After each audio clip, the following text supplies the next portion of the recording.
Koliko poškodb vidiš na nohtih? Napiši komentar. Ena izmed poškodb je prepiljen noht. Na tem mestu, zakaj?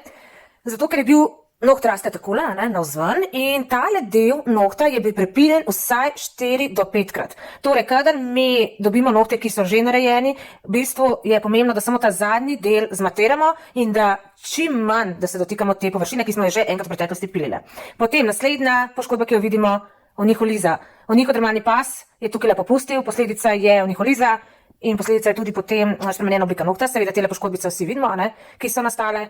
To so poškodbe zaradi nekega udarca, oziroma načeloma je tlele v tem primeru zaradi tega, ker je noht preveč popiljen in seveda je noht na tem delu preveč občutljiv. In pa še ena poškodba je tukaj skrita in se vidi od pilice, tale bela lisa, če jo vidite. Torej, samo materamo, rahlo